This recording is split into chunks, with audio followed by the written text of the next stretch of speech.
like better you than me. And I'm sure Josh would say better you than him. I'm telling you, I guess being the young one. You got these. At the top. So she's based on that experience at law school.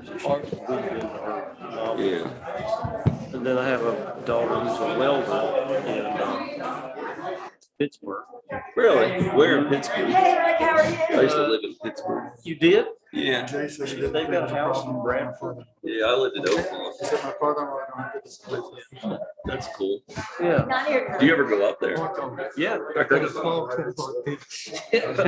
on here.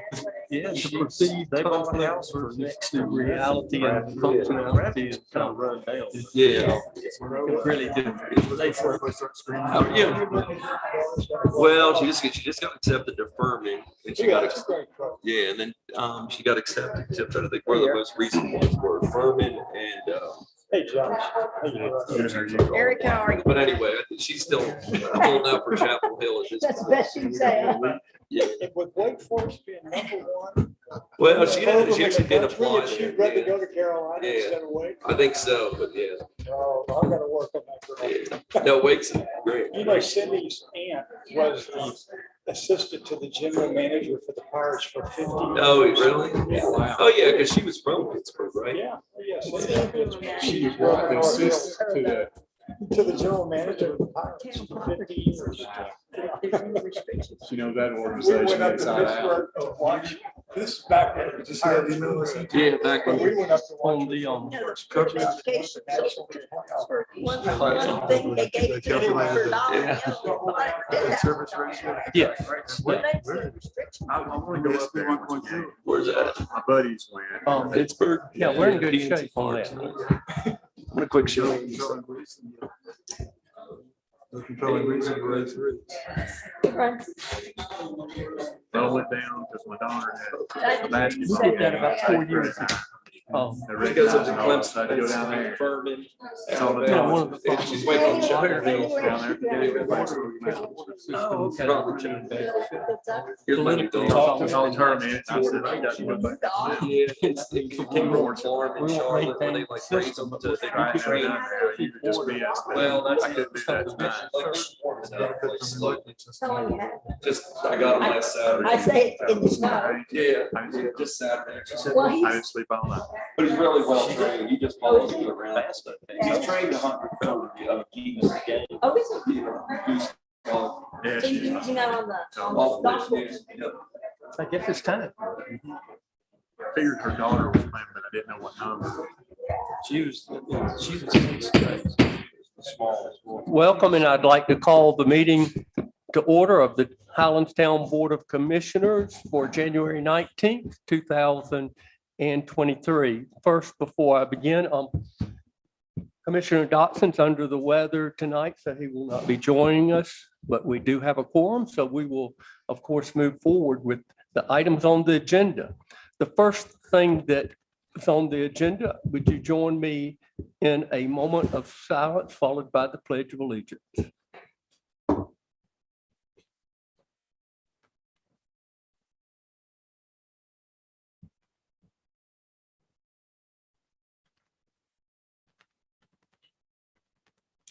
Thank you. Now, if everyone will stand, we will do the Pledge of Allegiance.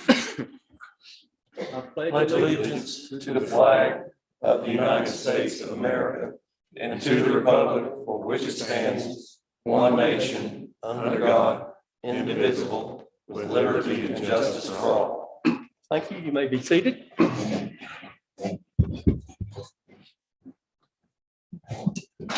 Next item would be the standard statement we put in our agenda, conflict of interest statement. That is here on the agenda for any commissioner to declare conflict if they deem it necessary.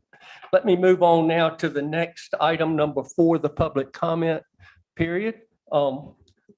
I will open up the floor to the public for making a comment. I'd appreciate you keeping your comments to around 3 minutes, and please state your name so we can enter that in our meeting minutes. So without further ado, I will open it up. If anyone would like to come and make a public comment, now's the time. Kathy? Mayor Taylor, Commissioners, I'm Kathy Henson. I'm here on behalf of the Highlands Neighborhood Coalition. A belated Happy New Year.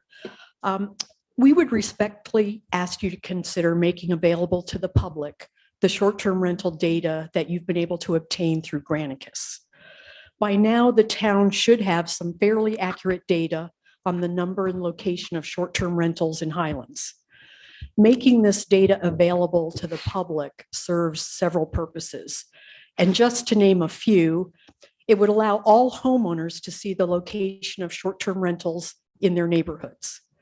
It would allow short-term rental owners to self-report short-term rentals that have not been identified by Granicus. It would enable the identification of illegally operating short-term rentals. It would help potential home buyers to see the location of short-term rentals, either because they might want to buy one or they want to avoid being near one. Knowing the number and location of short-term rentals as of September 15th, 2022 allows the town to assess the impact of the recent amendments to the UDO over time and evaluate the need for future amendments. It might also assist town officials in making recommendations about the use of occupancy taxes. From a public policy perspective, it would allow the thoughtful analysis of the housing situation in Highlands. Knowing the number of owner-occupied non-rented homes, long-term rentals, and short-term rentals provides good data to make future zoning, budget, and home purchasing decisions, to name but a few. I appreciate your consideration of this request. Thank you. Do we have anyone else who would like to make a public comment at this time?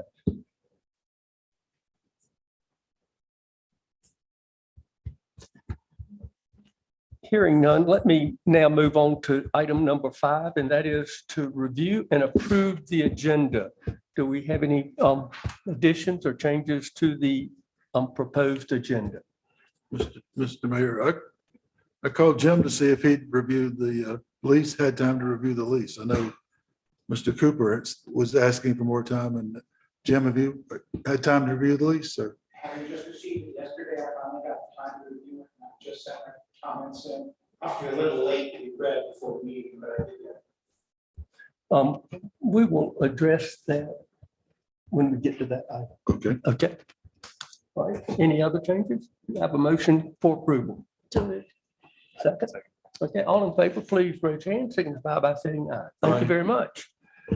Okay. The next item, number 6, the approval of the minutes, starting with the November 17th special meeting minutes. Do we have any changes or corrections to that rather brief meeting minutes? The tour of the fire department. Move to approve. Okay. All in favor, raise your hand, signify by saying aye. Thank you very much. The approval of the November 17th regular meeting minutes. Do we have any changes, additions, or corrections to those minutes? Wait, which ones are we doing? November the 17th regular meeting minutes. Okay. Okay. I guess mine's the December one that I'm looking at. I move that be approved. Okay. Second. All in favor, please raise your hand, say aye. Thank you very much. And then finally, the approval of the December 8th regular meeting minutes. Do we have any changes or corrections to those minutes? I have a clarification. Okay. It's on the agenda packet, page 77. It's the budget approval, and Commissioner Pearson made both the motion and the second. But I don't think that's probably true. So, and I don't remember who made the second or the motion. So it just needs to be clarified. I don't think you can make both the motion. I and the know second. it was seconded because we called the vote, but Yeah, I know it's seconded. I'm just saying, I don't think the same person can do that. no, That- that's a typo. Other than that, I move they be approved. Okay. Diddy, can we research that? Yes. Thanks, make sure. Okay, very good. Thank I you. figured you had it on tape or something. Okay, all in favor, please raise your hand and signify by saying aye. Aye. Thank you. We've got the minutes approved. All right, item number 7, the reports, and I will start with my mayor's report. And I've got a number of things that I want to cover tonight. One is that in January, present the committees for the coming year. I would like to keep the same committee structure that we've had, the previous year for this coming year, except I have asked Mr. Hain to serve as the housing liaison for the county. I was contacted, the county is their housing department is forming a committee, and Mr. Hain has agreed to be our representative and liaison with that that county project. And then also we normally elect a mayor pro tem at the January meeting. Since Commissioner Dotson is not here tonight, I'd like to postpone that until the next meeting in February. And then we also will need to make an appointment to the ABC board at that time. Let me go over a couple of things that I've been involved in. We had a meeting. We've had several meetings with the Shelby Place Homeowners Association representatives concerning the easement for the sidewalk on 106. Those meetings have been positive. They are progressing, but the homeowners association has to go through a process with their membership, just like any other organization. So this past week, we had 2 representatives from the board of the association to meet with Josh, myself, and Lamar Nix, and Alex Stillwell, the engineer, because they wanted more information about the proposal, and they will be taking it back to their members of their homeowner association and getting back with us on what their position is on granting an easement for that sidewalk. Is that going to be done sooner, or people out of town, they're not going to do it till springtime, do you know? I think they want to move Relatively quickly. relatively quickly. We'll do an electronic vote if I'm Yeah. not mistaken. Okay. Hopefully have something back for the retreat to discuss Right. at the retreat. And Mr. Stillwell came last weekend before we had our meetings and put in surveyor tape as best he could to show where that easement would be. And they also went and looked at it. So that we're making progress on addressing that request. Other thing I put before you, the legislative goals. I know Commissioner Hames served on the League of Municipalities committee that developed the legislative goals for the next the biennium session of the North Carolina legislature. There were about 16 goals that the committee identified, and they asked the municipalities to identify the 10 top goals for their community. I had individual conversations with everyone, and from a process of elimination, these were the goals that we kind of had consensus on, and that was sent to the league. They were asking for a very quick turnaround. I've given it to a copy to the Highlands newspaper, and any other people that need more copies of this, they're all here and available.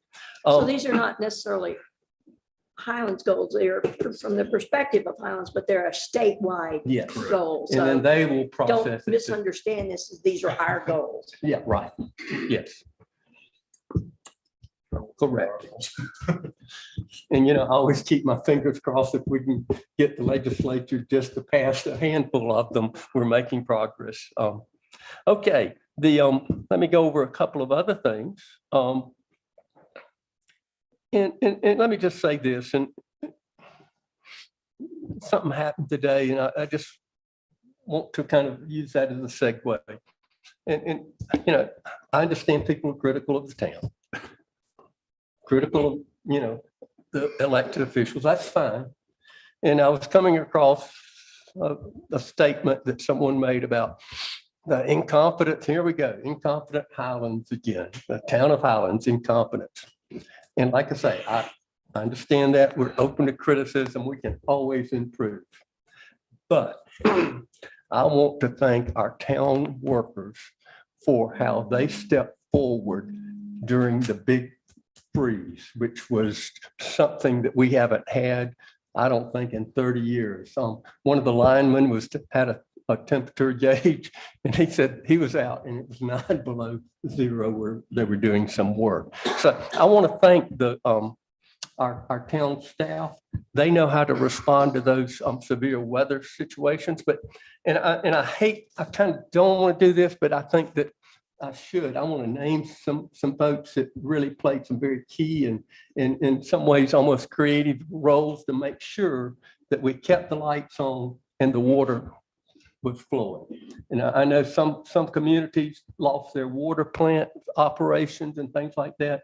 While we had challenges, we had leaks and things, we kept that water going, we kept the roads clear, and we kept the power on. So I just wanted to do a shout out to some of the workers. Our electrical crews, again, like always, did a tremendous job. They were dealing with unprecedented loads on our system. And not to be an alarmist, they were very concerned that if too many more heaters were turned on, we could just blow the whole system overloaded. And they were really, really dedicated to monitoring what was going on and took some steps to make sure that that didn't happen. That Yogi McCall, who's been head of our electrical department, Clay Talley, I know they were out on the line trucks, monitoring everything along with the other people there. The water department, Robert McMahon and the water crews were out patching some leaks and also going around to houses and turning off water at the meters. So we weren't continually producing water only to see it flowing out into the streets. Dustin Jones was working with Robert and all of that crew with the water department. At the water plant, there were people like Rick Green, the head of our water plant, Don James, Jim, and all of those people were on duty to make sure that that water kept flowing and we had enough water. We had Carlton Wheatley of IT with all of his, electronic equipment. He was going around making sure he could try to identify potential leak areas. That was really important.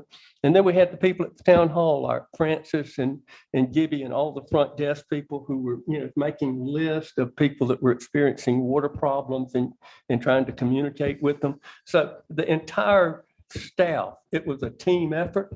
And I just want to express, on behalf of the town, our appreciation for the work they did. And they always come through when it's a real emergency situation like we were facing. We can always depend on our town workers. So I just wanted to do a shout out to those folks. I know Commissioner Haynes has been talking to me and Josh today about maybe there's something we can do to kind of celebrate their dedication in what they did. So that is the report that I have.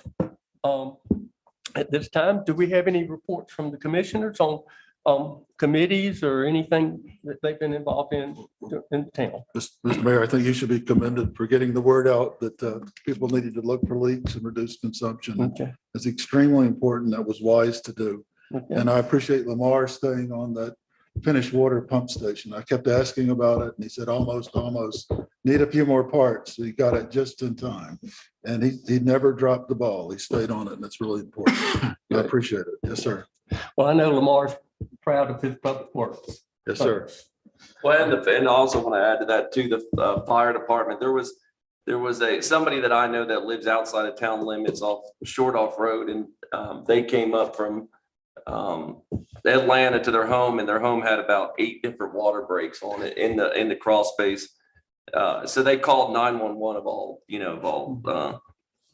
places to call, and then 911 obviously said, like, we can't really deal with that, but they must have got the word out. But anyways, while I was there trying to help them, like 5 firemen from Highlands showed up. Like, didn't have to show up, but they did show up. I thought that was pretty cool. Right. It's wonderful.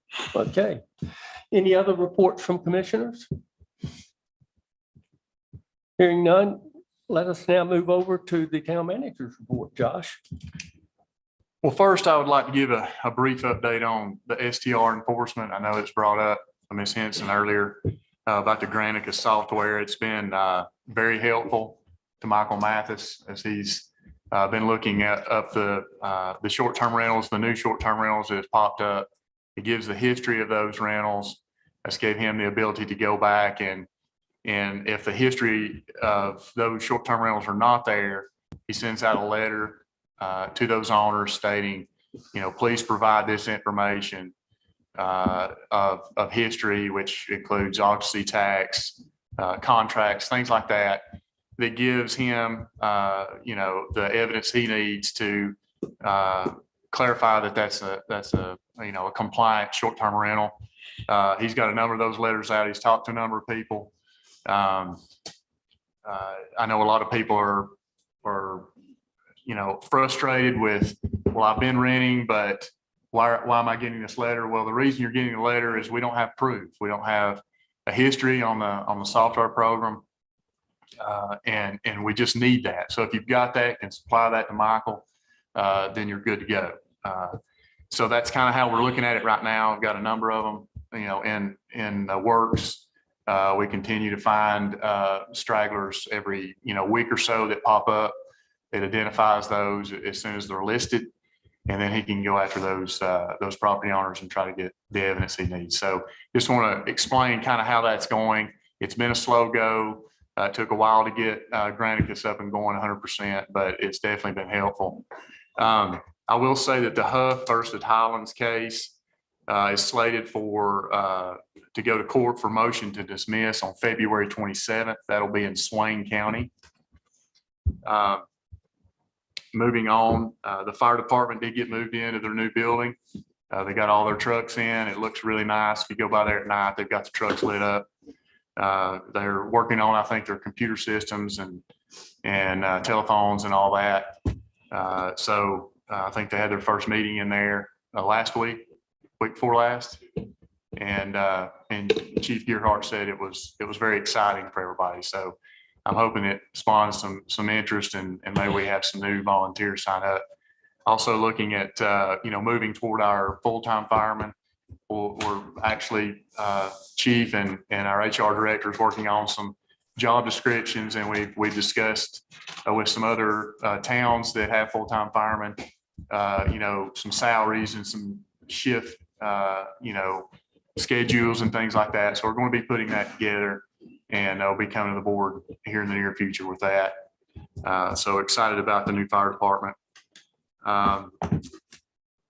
The pool, Lester informed me that the pool, we've had a pump go out there. So the pool is down for the next few days. The pump guy came, pulled the pump. It's actually down in Columbia, South Carolina, getting rebuilt now, hopefully rebuilt. If not, we'll have to buy a new pump. So once we get that pump back online, we will open the pool back up. We don't know right now how long that will be. As many of you probably heard, this is a reval year. The county is required to release the revaluations for taxes in January. They had a presentation at their meeting last week. So those will be coming to the town hopefully by the end of the month, and we'll have some idea of what we're looking at. The preliminary estimates are looking up upwards of 55% for the Highlands area, the Highlands Township and the Highlands City area. So we'll be looking at that and be looking at revenue neutral numbers and things like that once we start into budget discussions. Also, I don't know if you guys remember, but back some time ago, Commissioner Dodson had brought up that he felt like that our crosswalks needed to be uniformed and actually striped the way that the DOT is currently doing those. We did finally get to meet with DOT, Lamar, Nix, and I, and they have a program where they will actually come in and do the thermo paint, which is the raised paint where they heat it up that lasts for 3 or 4 years. And they have a program where they will actually come and do that, and the town can reimburse them. So we created a map. Carlton and our IT department created a map of all of not only the DOT crosswalks, but all of the town crosswalks. So they went around and looked all day. They got an inventory. They put together a quote. They've got back to us of $19,000, which is great. It's cheaper than we could have it done. And the fact that they can actually do it, because the striping companies right now are so far behind, and most of them can't find workers. And so they said that it's a long process to go through, but it'll take about 3 months. They're getting the paperwork together right now to get to us so that we can start the process. And again, 3 months will be in springtime anyway, which will be the time that they need to start marking those. So I think that's a good thing. We'll be bringing that paperwork back, probably for you guys to approve, hopefully in the next month or so, depending on how quick they get it to us, but they're working on that right now. And I would also like to thank all the staff. We don't realize how brutal it was out there. I talked to Dawn James down at the water plant. She was the operator at the water plant they rotate different holidays. So it was her turn to have Christmas weekend. And she said she worked 31 hours Christmas Eve and Christmas Day. And they're running 24 hours to keep all the levels, up. And, that's just amazing. She said it was 10 below when she came in that morning, and the wind was what was scary about it. And she said it was just, it was brutal. So they kept it running. We were lucky, didn't have to shut down. I talked to Clay Talley. He was on call. Yogi came in, like the mayor said.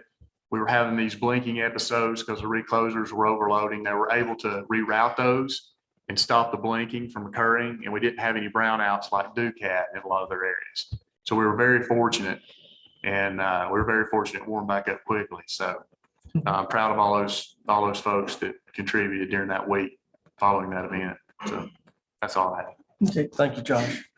All right, our next item, number 8, the consent agenda. Does anyone have any questions about what is in the consent agenda? Move to approve. Second. Second, I have a question. okay. I just want to make sure on our retreat, is it here, not at the Presbyterian Church this year? Yes, it'll be here. Yeah. Okay, I just want to make sure I didn't misread it or. Yeah, we decided to do it here this year. We've got our audio and visual set up really well in here. We just felt like it would be a better fit. Okay, Could we, using the town website, could we broadcast all day the event? So if anybody wanted to tune in, they could see what we were talking about? We could probably do that like we do, at least on YouTube, where Yeah, they could look back okay. at it. So we'll look into that. Okay, good. All right, do I have a motion that we approve the consent? We did. Good question. All in favor, please signify by saying aye and raising your hand. Thank you very much. All right, we have item number 9 and number 10, the Helm Radio Tower Attachment Lease Agreement and Charisma Radio Corporation Tower Attachment Agreement. And Jay, you're listed there. I know Commissioner Hayne has brought this up, and Mr. Spencer's brought this up about the contract. They're getting the contracts late, and they haven't had a chance to really communicate their notes and concerns. What's the feeling of everyone concerning how we address this tonight, these 2 agenda items? Well, Congress just enacted a 72-hour rule. You have to have things 72 hours before you can act on them. It seemed like we ought to have the same rule. John? Yes, excuse me. Would you explain to us the procedure once we approve this, the advertising and everything that we have to do? So the statute requires a 30-day public notice once the terms are agreed upon. So once both parties have agreed and basically brought it to the board, then it goes out for public notice for 30 days, just to let everybody know that a public property is being leased, and here are the terms. But it has to be fixed at that point. Yeah, so at this point, it sounds like, according to Mr. Cooper's attorney, they want to look at it and possibly question and maybe negotiate some items in the contract. So we really can't go out for that 30-day public notice till we have solid concrete terms agreed upon. Can we put this in a committee, Mayor, before the next meeting? I really don't think we need a committee. It's just, I mean, like the Public Works Committee or an existing committee? I don't think that's the issue. I think now that they have the contract, they could respond to us over the next several weeks. So when we do put this back on the agenda in February, they've had a chance to give us feedback, and then we can well, make a decision. pardon? Yeah, but if they have a negotiation points and somebody needs to negotiate, so we don't do it again next month and put it off in Okay. next month. I mean, I don't see any reason that you can't have Does a that go regular back to his? committee or an ad hoc committee or Jay with a couple of people or Josh with a couple of people that just look at the pros and cons of these negotiated points and then come to a conclusion. As opposed to us Okay. doing it every month and saying, well, that's a negotiated point, and then you got to send it back to them and that kind No, of. you don't want to do it like that. You're correct. I mean, to put it out there for public comment is just for public comment. After the parties have agreed on all the terms, then the public can make comments and the board can take action on it. Then they don't have to put it out there again. You're correct. That could go on forever. Right. Well, what I'm saying is rather than waiting till our next board meeting to discuss the negotiated points, have them a recommendation from a smaller committee, Like the technology committee. technology, Finance finance, would whatever probably you be want to it. do. Just so that we move this along, both for our benefit and their benefit. As opposed to saying, okay, well, they came back with this, now we gotta, as a group, decide on what we want to do and send it back to them for them to agree, and then, just have a negotiated, the points that they think that need to be negotiated, and then have a recommendation from a subcommittee here, so that we don't waste so much time. And there really hasn't been much change at all from the terms of the contract that were put out there in December. From our perspective, but I don't know what from their perspective I is. mean, So we don't, as far as I know, there's not any changes.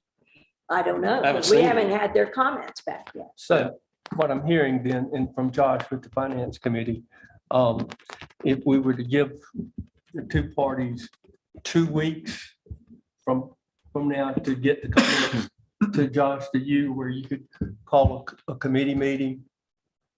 Yeah, if Yeah, he everything's thinks it'd be- fine, then you don't need to. But Yeah. if there's points that you need to make a decision on, one way or the other, then we need to do that prior to the next complete town board meeting, so we can move forward with the public notice and public comment. Would 2 weeks be sufficient for Mr. Cooper and Mr. Spencer? Okay. That's a good idea. Okay. So you get to put it in the committee, your decision, Mayor. We will do this. And over the next 2 weeks, if they will give the town manager their drafts and comments and so forth, Josh, you can then call a finance committee meeting to review it. If It will necessary. be, if necessary, and it'll be open to the public. Thank you. Okay. All right. We're in agreement with this, so let's just move on to item number 11, and that is the Highlands ABC Board presentation. At the last meeting, the chairman of that board, Mr. Mader, came and made a general proposal about relocating the ABC store to the now old fire department on Oak Street. If you look at the minutes, we said, you can go ahead and start your, planning and process and then come back to us. They've worked very fast and they're back tonight, and they would like to now make a presentation. So Steve, I'm going to turn it over to you. I know you've got the visuals that you have and everything there. So we'll go from there.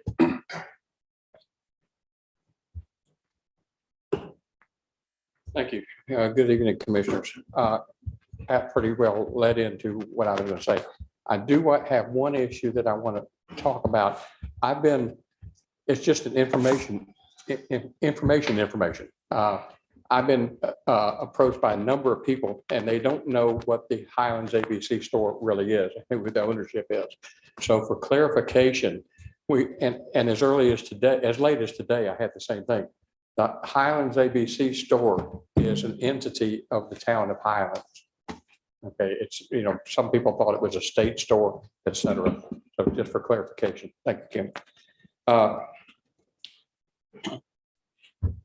Just as a preface to the whole thing, prelude to the whole thing, is that shortly after the ABC store vacated from the location at the police department and moved to the Highlands Plaza, the commissioners actually in forethought came back with the idea that we should set money aside. So their goal back in, I think it was, I understand, 2014, the goal that was determined at that time was to create a standalone store somewhere. And as such, they authorized money to be set aside in the reserve. So when we talk about having money, we've got that money and we've got a substantial amount of money in a reserve to fund this project.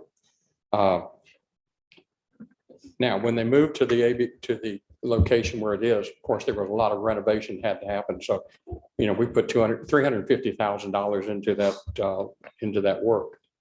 The biggest problem we've got right now is beyond the fact that we're paying rent, et cetera, is that we're out of space. We're out of space both for the individual customer and we're out of space for the commercial customer. And Kevin's going to address that in a little bit. We do know that we've got limited access for the commercial customers that are referred to as our mixed beverage customers in the pickup of where they're going on the whole thing. As far as where they're pick it up, you know, is it in the rain? They can't get around back. So that's one of the considerations. Again, we'll discuss that. The one point that we've engaged an architect who is going to present architectural rendering, and we have looked at several of them, as well as the detail detail of the internal functionality. Kevin's going to address that. I'm sorry, Kevin Vincent, Knight Martorell. They're going to address that in just a short minute as far as the practicality of this location, as well as additional space and so on. So we do in a guesstimation of what our cost is going to be. And we've not engaged in a contractor at this point, but we have kind of a guesstimation what the cost of the renovation would be. We've got enough to fund at least 60% of it right up front, and the remaining portion of it we would be able to fund through a short-term funding, which would be paid back. And given the numbers that we've got in our books right now, we'd be able to pay that back within the 5-year period of time, perhaps even shorter. So with no further ado, I'm going to let, we've got a presentation up here. I'm going to let Knight and Kevin explain what's going on that.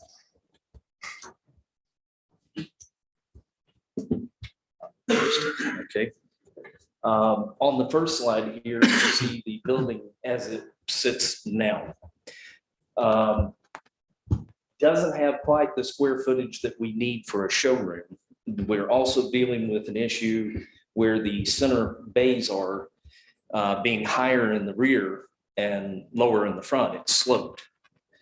So in order to get enough showroom space, our plans are to add on where the entire front of the building will be the same, basically, elevation. Also raise the floor in the front part of that area to match the rear. Because with our understanding, there is a very large rock underneath that concrete slab. It's going to be very costly to probably chip it down and probably not too safe for the foundation. So the easiest and probably cheapest way to do it would be to raise that part of the floor. This is the problem that we're dealing with in our warehouse. This is just one section of our warehouse where it is just crammed to the gill. And this is an off time of year. I mean, Steve took these photos last week. And at this point in the year, I'm lowering inventory in order to, because it's wintertime. That's what you do in the wintertime. But we still have to carry so much to be able to fill orders due to the fact that we only get 2 trucks, delivery trucks per month. And that comes on the second and fourth Mondays each month. So I do have to keep enough stock in, because not only do the restaurants buy heavy, when things are on sale. But also we do have customers come in and buy stocks such as Tito's when it goes on sale, so that they're making more money with the same markup that they have. This is the other part of our warehouse where we actually accept deliveries for our delivery trucks. This is also the area where we pack the orders for restaurants and bars. And as you can see, there's very little room to work. The other problem that we're having too is everything's so stacked. 9 times out of 10, what you need is on the bottom. So we're risking a lot of chance of injury. We haven't had any yet, but I mean, it could very well happen. Having to move so much stuff and handle it 3 or 4 times in order to get to something that you need. We are also running into a problem where we are so lack of space. This is the men's bathroom. So we actually have stock in the men's bathroom. So They go in there and drink. yeah.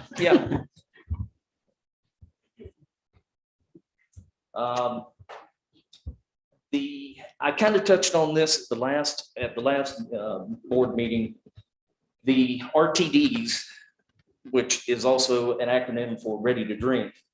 These are pre-made cocktails in cans. Most of them are seltzer or water-based, infused with liquor. This market right here is probably the fastest growing portion of our liquor market now. We started out probably 2 years ago during COVID with maybe 3 companies producing canned RTDs. Now every company is producing. I mean, Crown Royal, Jack Daniels, all of them are making it now. We were allowed to, I think it was in October of 20, I believe, no, October of 21. The state finally allowed us to have coolers in the stores. And we actually implemented that back around Labor Day last year. And it has really increased sales because now we can offer these things cold. And I just see that market expanding more and more as time goes by. We're going to have more room for these coolers. As a matter of fact, this was an area here where the cooler sits that I used to have a monthly sale section where we would pull things that were on sale, put them in that area so everybody could see in one spot everything that was on sale during the month. I had to remove that. So now I just have to mark them on the shelves, which makes it a little more difficult for the customers to find what's on sale.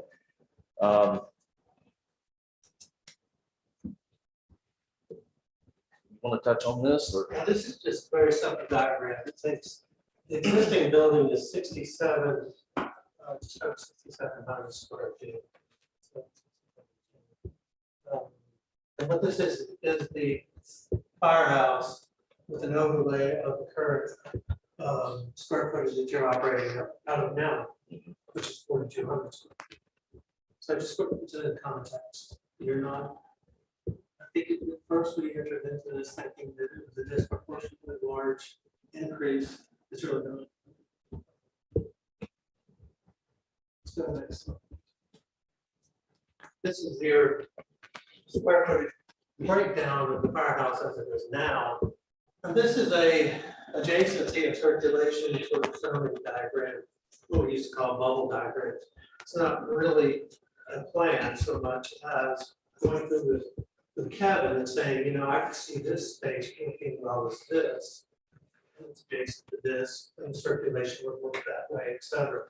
You may want to talk a little bit about that.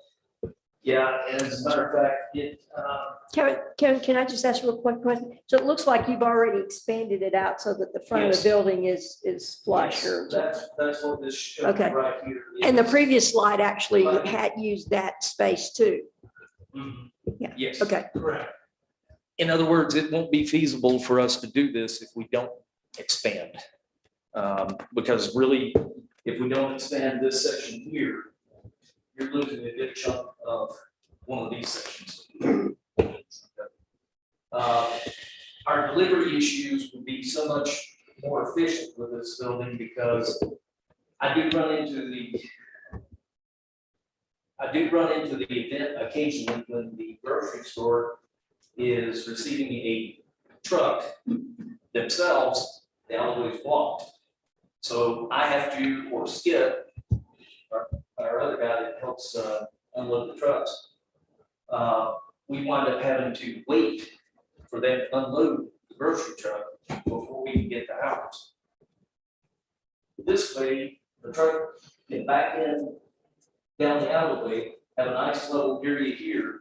We can unload, go right into the plan for warehouse.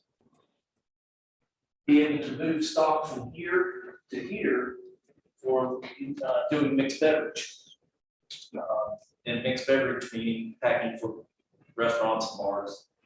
So we can keep the high impact items such as the big sellers for the restaurants and bars in this area here. And operational garage doors for the mixed beverage people to be able to back in, whether it's raining or at least back up to the doors. Loading would be, they'd have their own loading area. Much more efficient this way because now what we're having to do in a lot of cases is pull stock off the shelves to fill orders.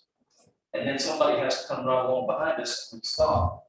Whereas we can keep the heavier items here and be able to fill more efficiently from that area. Yeah. So from there, we looked at 6 different versions. Much of what governed it was the roof structure. Got kind of a different geometry and make that expansion. Any number, about 5 or 6 or 2 different number of ways you can do that. So we looked at 6 different ways, and that governed a lot of your architectural form. And yeah, thank you. So I'm not going to go through each one of these, but you can see the diagram. I'm sorry, the diagram at the top is showing the intervention on the actual structure, how much intervention it would take to sort of get that water off. And like I said, that directs a lot of the architectural form.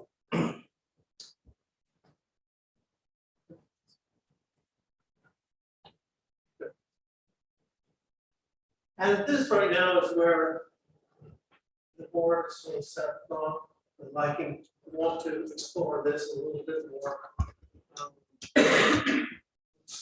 Again, this is a lot about the roof geometry, discussion of materiality, what's appropriate for a house, what's appropriate for that street.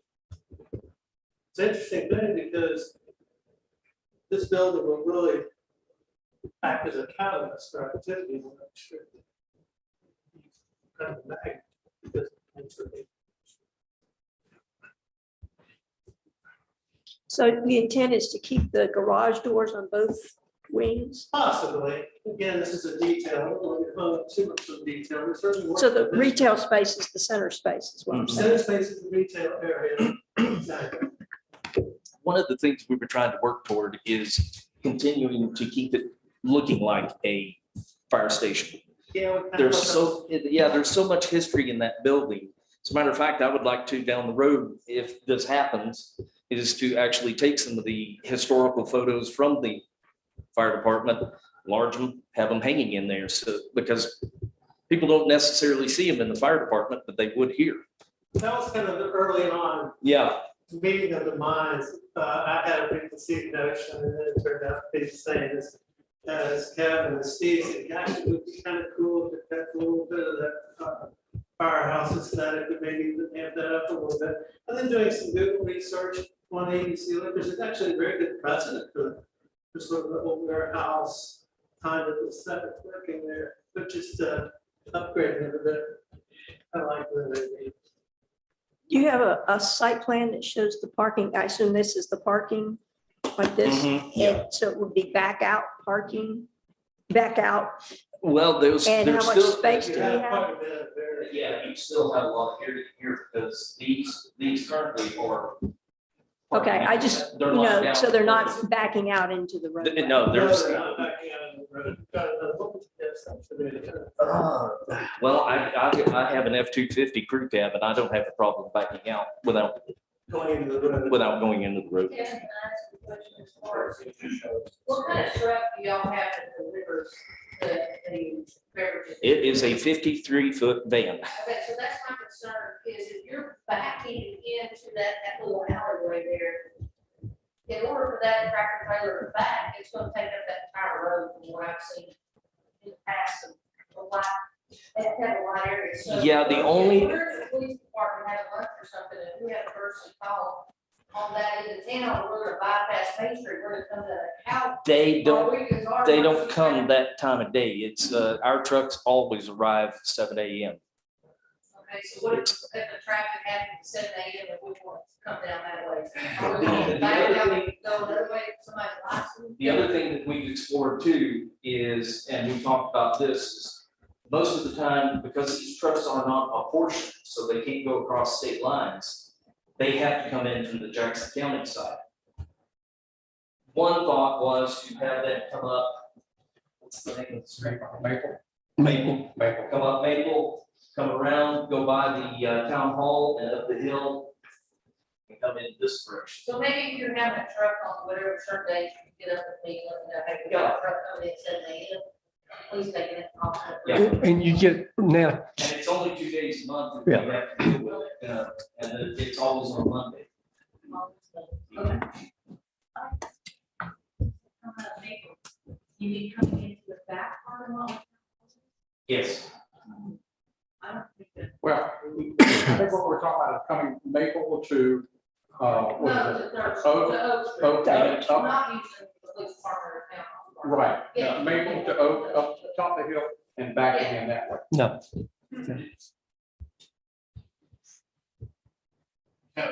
Roughly 40 feet from the drive road. Oh, okay. Okay. Yeah, thank you. In most, parking is 22 feet, is that right? Lamar? You- 18 is what, we were looking at some parking over at Mount Finding, and Justin Bryson was figuring 18 feet for a depth. Right, but 22 is what some of the big trucks are now.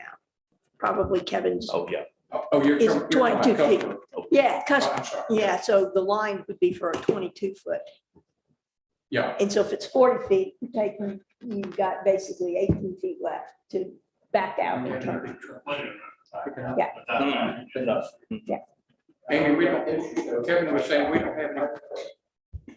don't have any big trucks picking up. But customers. Customers have double cab, long bed. Oh, okay, yeah. Suburbans. Yeah, Escalades. And that would be, in that situation, again, they come up over street from the west, pull up and, back into that, to the one on the far side there. It's actually better parking and better maneuverability than what it exists right now. And if I can, well, just so many people use that as a bypass to not go on Main Street. Mhm. I don't want to create right. a traffic congestion by pulling out parking there. One of the issues that exist, and being on the board, I'm learning a lot of things, particularly in the situation of the mixed beverage customer picking up stuff. And about half of the sales in the ABC stores belong to the mixed beverage customer, the restaurants. When they come to pick up, there's generally no parking out front, because that parking out front, be it in front of the building, is utilized to go to Subway or to the grocery store or wherever. So there's no place for them to park. The option is to go around back, and oftentimes there's a delivery vehicle back there, so they can't do that. And if they do find a place further out, we've got to have our employees going out in the rain with the cardboard boxes, and the customer has to be utilizing that space there on the right, where the door would roll up and the truck would back in. It keeps people from being out in the rain, the wet, and. I'm not arguing that it's not a better configuration. Okay. I'm just arguing, I just want to make sure that it doesn't create a different No, Right. I'm not suggesting argue. It's just, I learned that if I don't share it with somebody, you don't tell. I didn't learn it for any reason. huh? Yeah. Yeah. So, are there any other questions? I'll make an observation. About 2 years ago, Kevin called me over to ABC and says, and you are regulated by the state ABC board, although you are a town entity. But Kevin said, oh, we're gonna have to buy a truck. I said, what?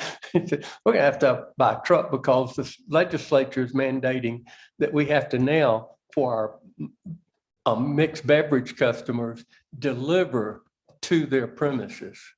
And we're gonna, it's gonna be a whole new ball game, a person doing it, driving, everything.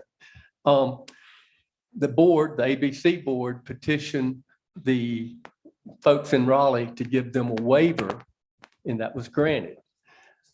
This idea of having that kind of separate entry for your, your commercial customers is kind of, in my estimation, a compromise between having to deliver, making it very convenient for them to come and pick up their order. And I'm glad you touched on that too, because what they finally did, they threw this legislation out and said everyone was going to have to deliver. Then they backtracked a little bit 2 or 3 months later because they had their phones were blowing up. So they backtracked a little bit and they based it on the state's tier 1, tier 2, tier 3 rating. So if you're in a tier 3, you had no choice but to deliver. You had no way to apply for a waiver. Tier 1, tier 2, tier 1 was an automatic. You're fine. You don't have to do it. Tier 2 was the one, and we are tier 2. We had to apply for a waiver. And from what I understand, is that this is not a foregone conclusion that we're going to get away with this from now on. The word is that it could be on a yearly basis. We have to reapply for this, or at least every 2 years that we have to reapply for an exemption. So there is likelihood down the line that we may wind up having to deliver, not get away with it. So I have one more question on, this is mostly vehicular access. Do you have, are ready to drinks, do people just walk up? If it's ready to drink, they're ready to drink it. Yeah. So this is all parking here. Do you have pedestrian access? Yeah, Because there's no sidewalk there. No, but you've got, that's true, there is no sidewalk there, but you've got that depth. Brian said you've got the 40-foot depth. We probably would go in there and consider your points valid, mark it off with yellow paint, just to designate whether it's a sidewalk or not. And a sidewalk may be something in the plan that the town is going to do. We think we think that's kind of a revitalization of that area there, that there's a lot of things that can happen. So there may be a need for a sidewalk up there. If a sidewalk comes up at the farm, the entrance in the TD. It comes up to the wall at the Playhouse. Yeah. Oh, and that's right. So it's virtually there. It goes. That's what I mean. The Playhouse. But it's not across the designated pedestrian access, as opposed to somebody walking from Main Street to pick up their RTD and go over to Kelsey Hutchison and have their lunch. Mr. Mayor, this is the 5 acres and the valuable piece of property. I really think we need to take our time. We've got the Playhouse, the EMS station lease expires when, Josh? They're a 4-year lease on it.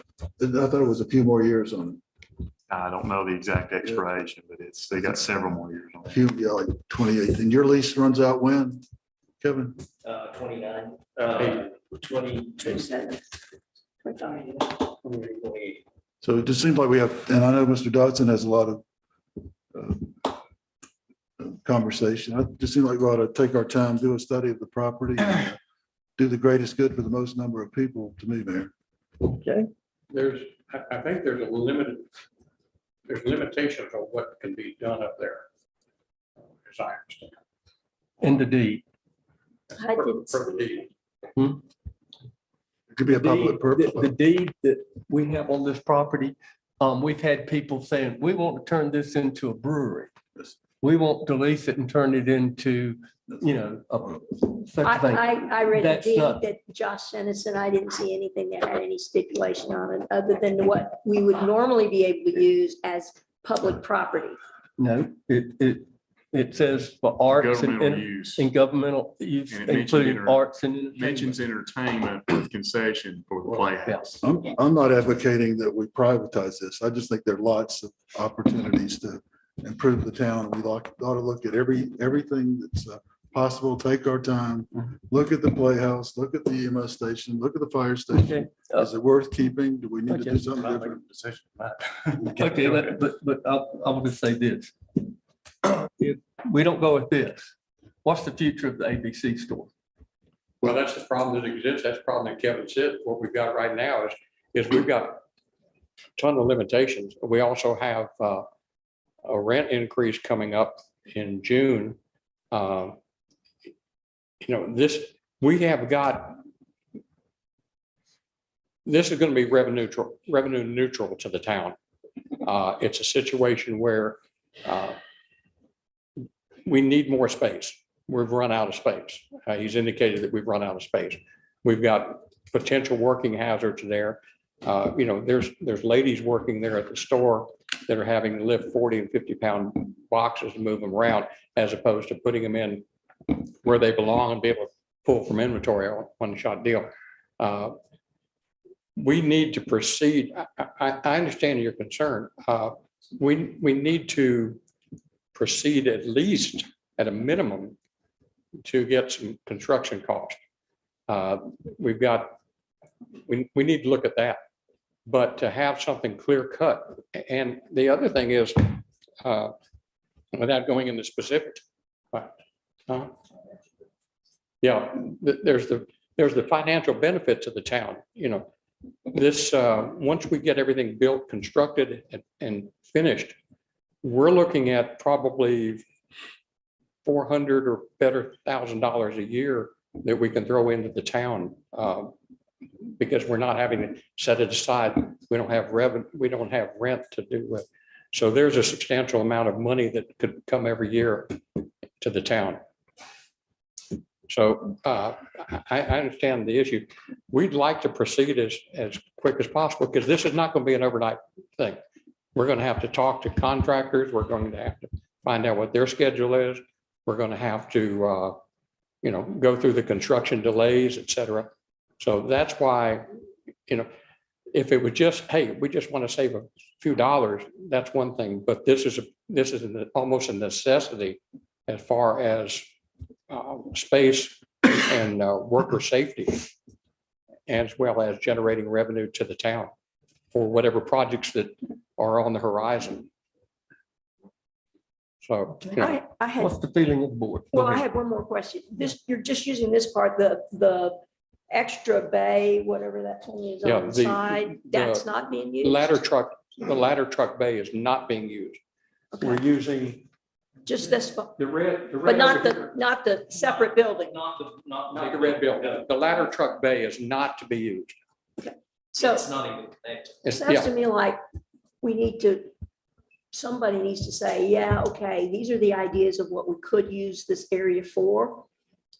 And then we can talk about it all day long and say, well, do we know what we want to use it for? Let's figure out if there's something we want to use it for, so that they can move ahead. Because if there is not anything that we think we want to use it for, and I'm sure Josh has probably taken multiple calls about what we should use that thing for. Yes. And so we need to go through those things in a deliberate fashion, Right. to see, number one, what would be feasible, but number two, what would be to the most benefit of the town. Not to the ABC board, but to the town, because the ABC board is part of the town, The and all ABC its board is money the town. comes to the town. Yeah. It's just another way for us generating income. And I don't know what the police thinks about RTDs, but I would think so too. It means you're supposed to take it where you're, it's supposed to be. I know. So it's gonna be a fun street to work. But it is permitted in the state of North Carolina. No, it's right next to the police. Buy it, seal it, and transport it. Yeah. I don't think that's- Okay, I'm getting the feeling that there's the C word coming here. Refer this to a committee. Well, I think somebody has to look at it, and we can sit here every time and say, well, have we looked at everything? Well, let's go ahead and look at everything.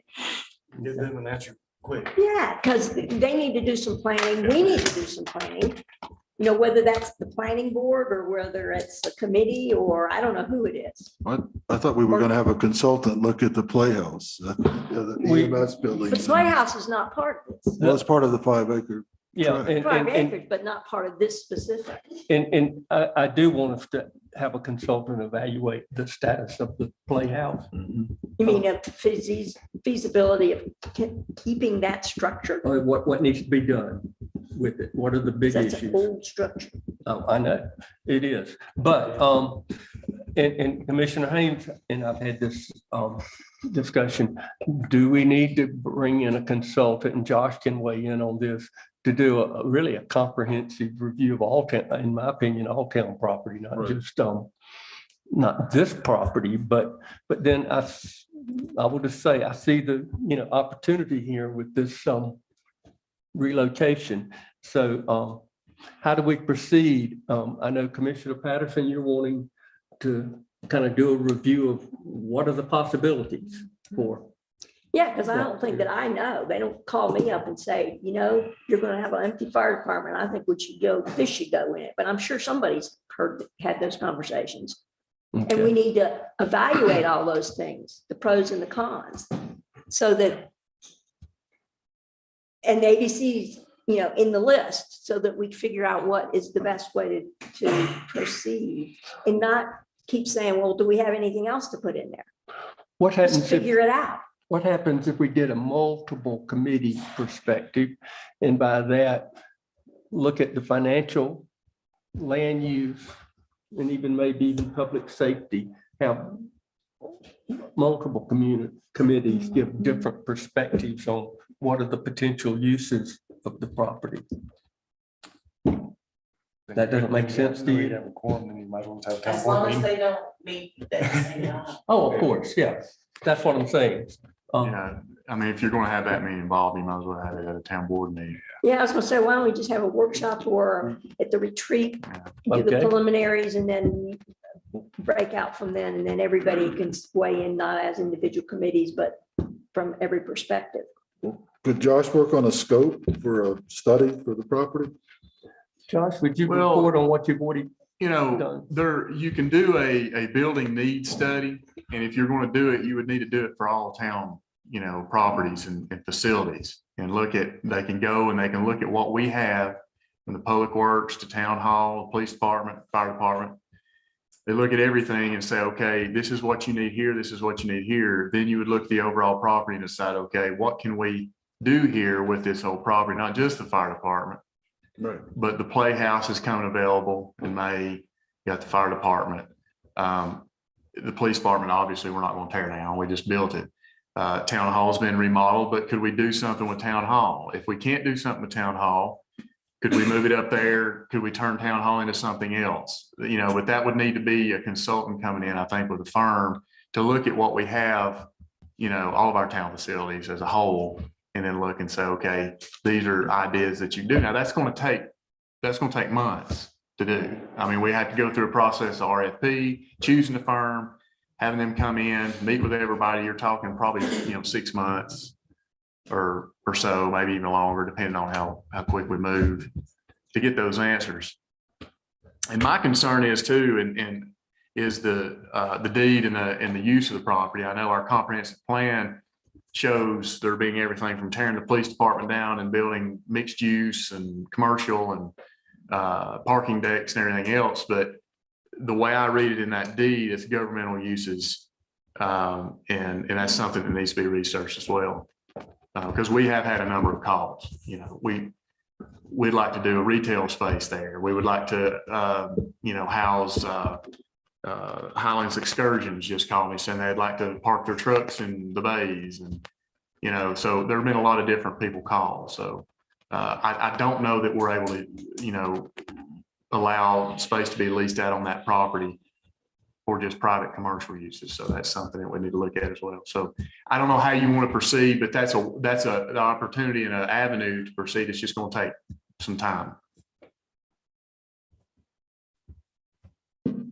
Do we want to continue this review and to address the issue of the larger plan at the upcoming town retreat? Well, that's 2 months away. Yeah. And I'm not trying to fast track it for the ABC, so I don't have a problem. I mean, they can do what they can do. I don't necessarily have a problem taking our time to figure it out, but we need to go ahead and start doing that. Well, time is kind of the essence because to a certain degree, and I'm not trying to do a rush to judgment on your point, Amy. At the point of that we vacate the store, the landlord's going to be looking for tenants. I know right now of a very potential, I'm not going to name it, potential customer that would go into that location that would work probably very good and could be beneficial to the whole thing, whole shopping center there. But I guess that, you know, I guess my feeling or that of the board is the quicker we react to this, the quicker we can start saving some money, the quicker we can start making better utilization of the necessary space we have and the employee safety, et cetera. So I understand that. I'm not trying to slow you down, but Okay. I'm also trying to make sure that we do what's best for the town of Highlands. no, I understand. And so, and that's why I don't necessarily want to put it off till the retreat. If we have the answer, no, it has to be governmental things, and this fits under that category, then we can just list the governmental things that we need to do. And then we can eliminate all, you know, commercial, yeah, anything that wants to go in there that's commercial. Is that correct? Mhm.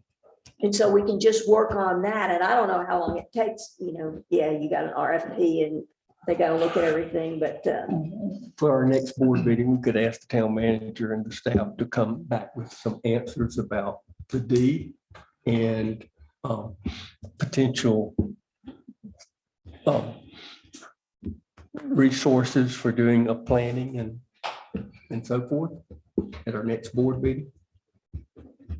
yeah, I don't, you know, I don't know how else y'all want to do it, because until we actually have some answers to those questions, we don't need to be planning anything. Right. Okay. Commissioner Steeler and Pearson, what's your feeling? That makes sense, yeah. Commissioner Hay. Yep, ask the town manager, bring back, I'd like to work on a scope for a plan and Okay.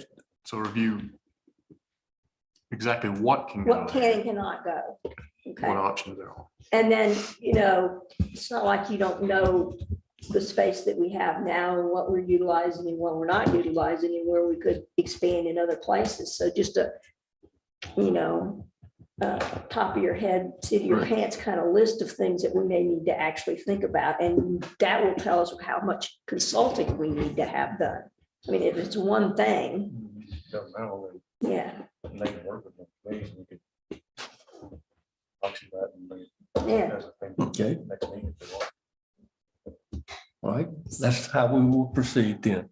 Let me ask one question.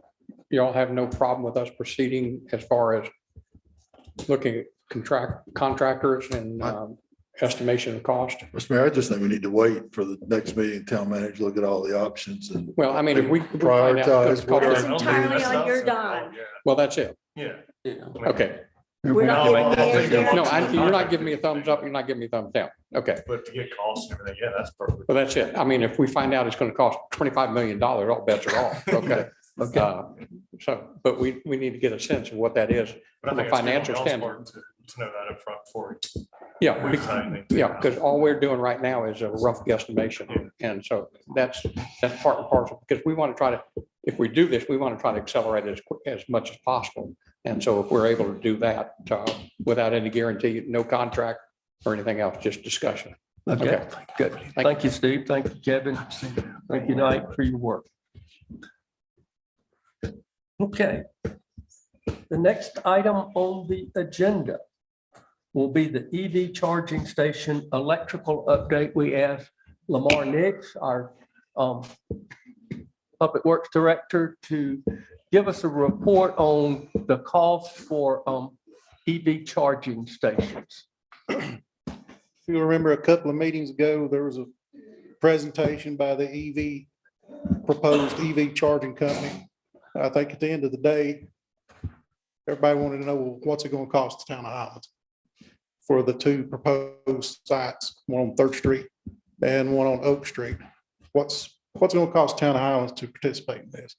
So we met, when I say we, myself, the electric department, Josh, we met with the car charging company along with their electrician. If we could get down to the nuts and bolts of it. We did that. And for us, I call this the slow charging system. So it's not a big electrical demand. If it was one of the rapid chargers, you're talking about much different numbers. But be that as it may, this is a slower charging system. So when we went over the nuts and bolts of it, and we gathered information and determined, well, we'll have to increase this pole from this side to this side. It's going to take this many amps. It's going to take 3 phases. It's going to take this, it's going to take that. At the end of the day, both locations, you have to change out the poles, get taller poles, but they're about the same cost. And in round numbers, at each location in material cost, which we have, fortunately, in stock. This is stuff we have on hand. You're looking at a little less than $5,500 of material cost to build this. Per site? Per site. Per site. The labor cost, if you include our estimated time and equipment, you're looking at about $6,000 Per site or altogether? per site. So for a little less than $12,000 per site, we can build this, and all the materials are in hand. I thought the chamber was going to pay for that. Well, they're going to pay what, y'all needed to know what it's going to cost. So that's y'all's decision, who's going to do what, but materials are in hand. Materials are less than $5,500 per site. The labor estimate is about $6,000 per site. What would a level 3 site cost?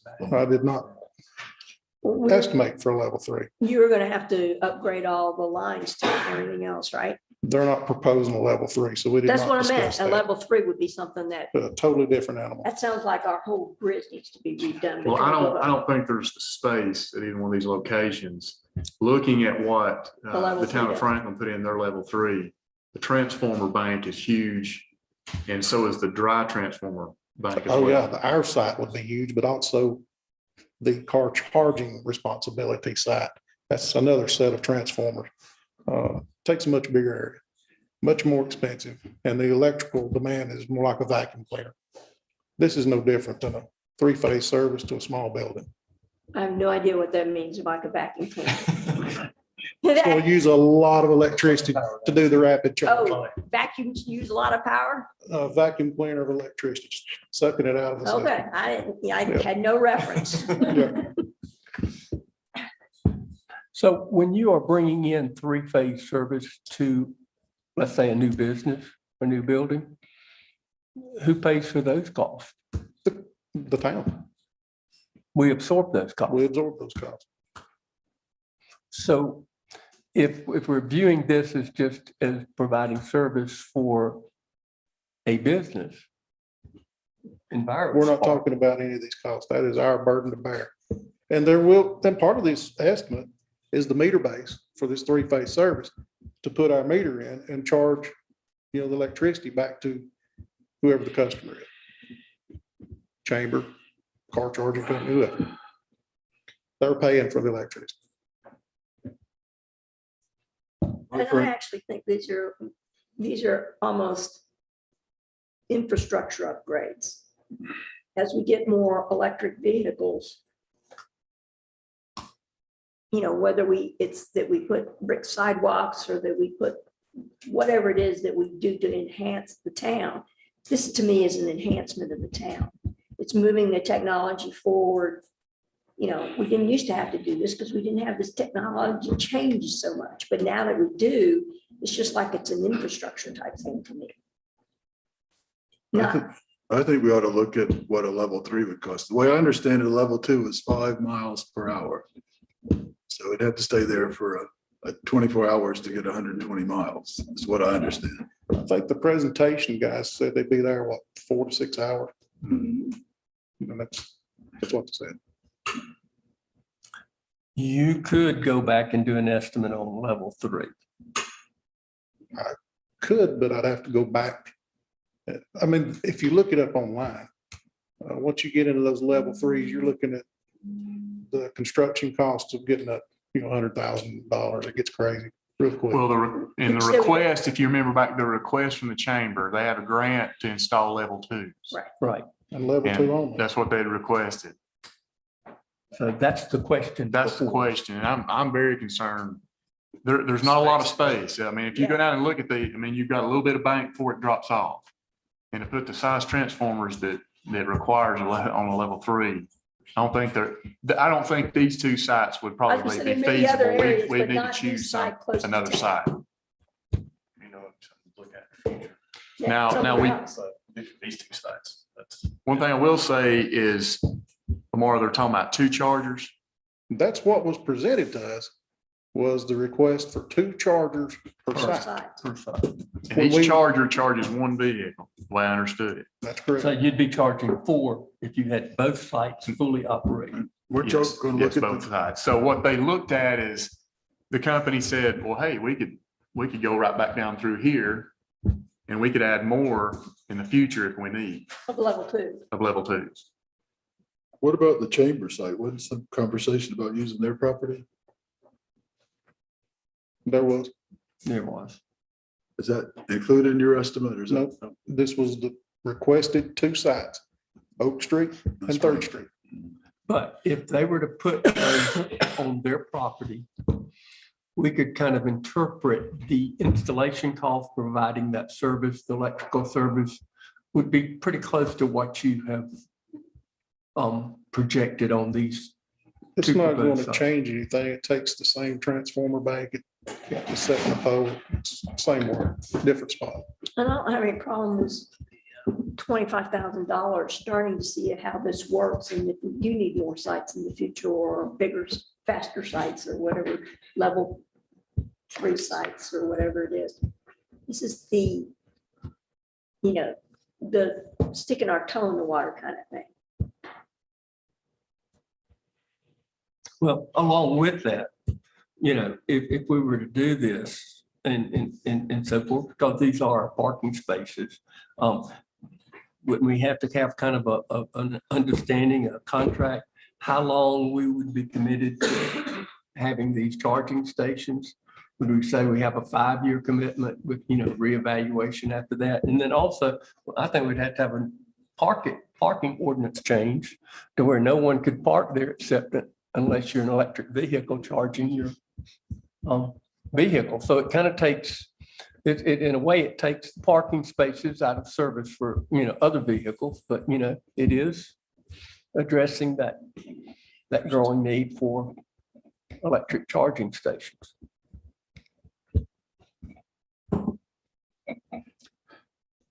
I'm comfortable with it. I like the idea of doing it. So what do you need a decision on? I guess we need to get with the chamber. Yeah. The task was to determine the cost. Now we've done that. Yeah. I mean, the other things, it's going to take a while to get the station set up. The other things we can address, policy issues we can address. Okay. So are we saying that we want to now take those figures back to the chamber? I would. Okay. I think we ought to look at what a level 3 costs, Mayor. My understanding is this is old technology and level 3 is new technology. And I know it's more expensive and more costly and. The problem is I don't think it fits in those It's not going to fit in the sites. sites. So And we don't have any other sites that are town sites. They probably have to do similar to what Franklin did, put it in the parking lot somewhere. Is that correct, Judge? Yes. Where there's a lot of room. I've been down there several times and I'll confirm what Josh has observed tonight. It takes a lot of space and transformer and equipment to provide that rapid charge. So, And this is all done within the town's right of way. So in areas where it can be done fairly easy. so what I think we're saying is that we would provide the service connections for EnviroSpark in the chamber if they want to move forward with this grant. Is that correct? Yeah, I guess that's what it is. I mean, we wanted to know, I don't know that this is totally out of pocket for us if they were getting grants to put it in, but maybe they weren't getting grants to put in the infrastructure. I don't know if they were talking about the utility cost of the utility company Yeah, or just their construction cost of their, of I their tell you what, apparatus beyond the meter. We'll go back with this figures now and clarify who's obligated to what. right. And then bring this back. And Lamar, if you could spend some time researching the different cost differential and requirements from the 2 to the 3. Well, thank you very much. Okay. Okay. And we'll just bring the chamber back in next week, at the next meeting to hash out the details of this, now that we know the cost. Well, the big unknown for us is what kind of loads are they requesting for a level 2? What kind of 3-phase power are they actually going to need? Is it something we have in stock or we're going to have to purchase the equipment? Right now, you don't purchase equipment. Yeah. It don't happen. Nobody has it. Duke Power doesn't have it. No supplier has it. I mean, that's an issue. Just so happens with this type of thing, we happen to have this in stock. But is that gonna make it be, do we need that in case some other transformer blows up somewhere? That's the unknown. This takes a That's the total unknown, but I mean, we That's the obviously unknown. I have it mean, in stock this takes 6 for the added transformers case Out of problems. inventory. Huh? This 6 will out of take how 6 much? Out of inventory. What's our inventory? I have to look back. Then we'd have to replace it. At some point, when you can. When we can. Okay. We'll get back with the chamber, environment, spark, and come back at the next meeting. More specifics. Thank you, Lamar. Appreciate it. Okay, the next item, number 13, financial matters, Environmental Inc. contract renewal, sewer plant operations, Josh Ward. So as you recall, last year, our sewer plant ORC, the operator responsible in charge, took another job to be closer to family. Just prior to his departure, Howard Brown, the backup ORC, retired. We advertised for several months for operators with the required certifications. After receiving no qualified applicants, we elected to contract the operations of the sewer plant out to Environmental Inc. During the past year, Environmental Inc. has operated the plant extremely well. Dale White, the ORC, and his assistant have fine-tuned the operations of the plant to run more efficiently and have worked to correct a number of issues that have arisen. They have also coordinated well with Langston to begin the replacement of the Arnold Road pump station and replacement of the belt press. Both of these projects are scheduled to be completed this spring. As for a replacement ORC, current water plant operator David Price has recently completed the certifications needed to serve in that role. With that being said, David continues to work with Dale at the sewer plant to receive the experience needed to eventually take over the position. The recommendation will be to hire additional personnel in the upcoming budget year to receive training in the operations of both the sewer plant and the water plant in order to replace those employees who will be retiring in the near future. As for now, the renewal of the contract with Environmental Inc. to operate the sewer plant for another year is required. The contract has no changes from the previous year. So the costs are the same. Yes. And they have been budgeted. So I would make the motion that we renew the contract for the operation of the wastewater treatment plant. Second, Second. Any further discussion? All in favor, please raise your hand and signify by saying aye. Thank you. Aye. It carries. Thank you, Josh. Item number 14, Highlands Fire Department Relief Fund appointment, Chief Ryan Gearhart.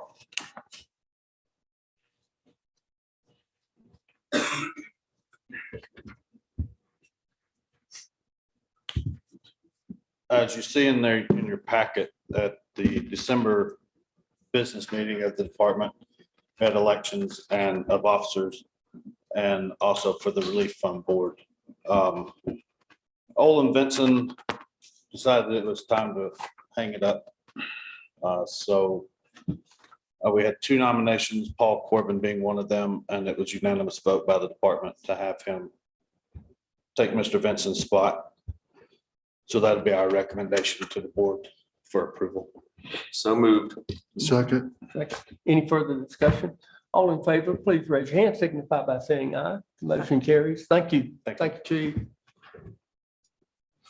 All right, item 15, closed session pursuant to North Carolina General Statutes 143-318.11A3, attorney-client privilege, Huff versus Highlands update, Little Bear Pen tree cutting, and then North Carolina General Statutes 143-318.11A6, personnel exception, town attorney review. Do we have a motion to go into closed session? All in favor? We missed Brian, but we're in closed session.